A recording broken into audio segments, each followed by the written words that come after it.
Hey,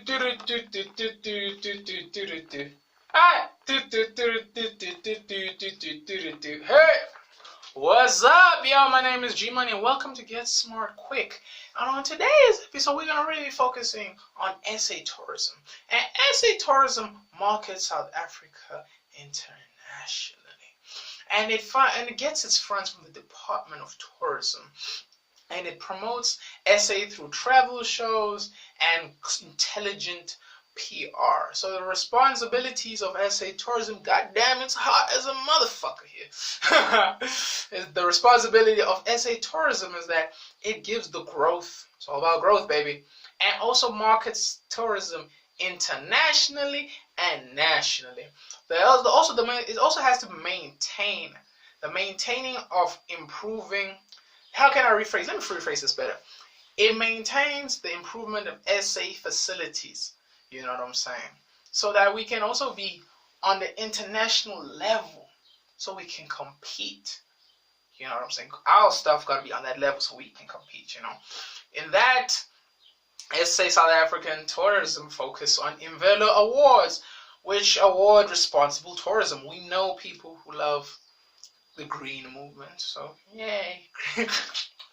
I'm so cynical, oh God. The next thing is the emerging tourism entrepreneur. Well, that's kind of self-explanatory. Then the SA travel. Let me start that again. The SA Travel Tourism Initiative Conference. That's also another thing. That falls under maintaining and improving SA facilities. Then you also get the South African Association Conference Initiative, and that's also part of that caliber. And we also have the Tourism Grading Council. That's self-explanatory, giving people grades. Is your product good or is that bad? Now, in that, we also get the ITB Berlin. It's held in Berlin. It's a marketing event that's constantly held annually on March. Remember that, on March. Then you got the World Travel Market in London. And the annual event, it's a marketing event where companies can network, and it's done in November. November. Then you got Tomsa, Tourism Marketing Levy. You know, my bad. I'm skipping ahead. Tomsa is South African tourism. It's tourism South Africa. You know what I'm saying? Tourism Marketing South Africa. Yeah. And then it gets its levy.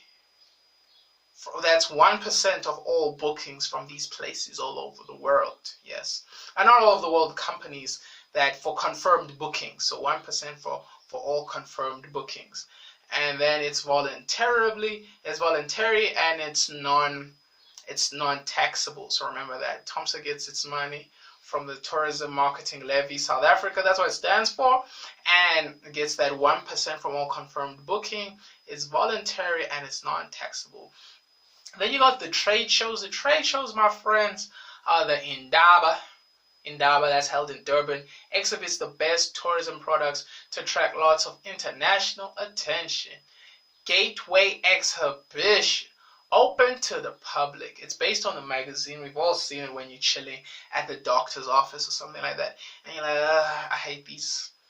I hate the waiting room, but you gotta wait. You gotta wait. You don't have the money to have a personal doctor attend to you. Yeah. But then we also must take into consideration now the pillars of sustainable tourism. You know what I'm saying? It's almost like the BEE. I like to view it as the BEE. These are like the pillars. And you get environmental, respect the natural environment.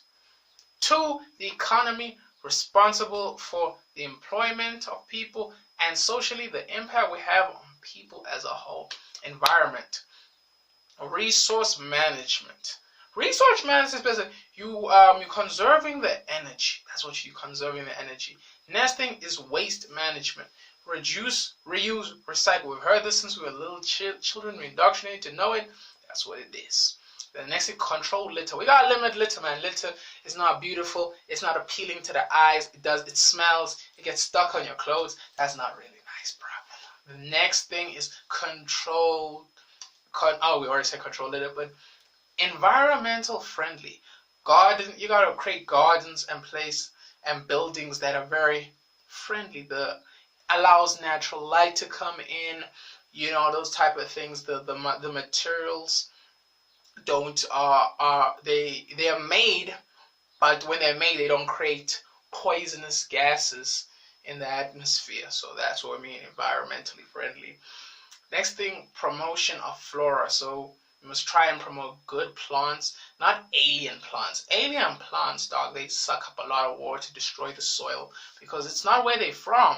They have to adapt, and they can't adapt to that, so they become destructive by sucking in a lot of water. Because you gotta adapt somehow, dog. The next thing was take into consideration the economy. Ownership. Do the workers have shares in this stuff? You know what I'm saying? Do they have shares, man? The next thing is employment. Do you employ the local folk, or do you outsource in China, India, the Middle East? People like outsourcing in Asia. I don't know why. Is it cheap? Maybe it's cheap. Next thing must take into consideration is that procurement. Are we purchasing locally or internationally? Hopefully we're purchasing from our own, because our own need to be fed first, you know. If they're creating good products, right? Let's not be obligated to people if they were creating whack shit. Whack shit. No. Encourage partnerships. Do we create initiatives where we team up with people and we gel and create something of beauty and magnificence? Unfortunately for now, I have to end it here for now, my folks. But stay tuned for part 2 of this video as we continue this environmentalism. Yeah.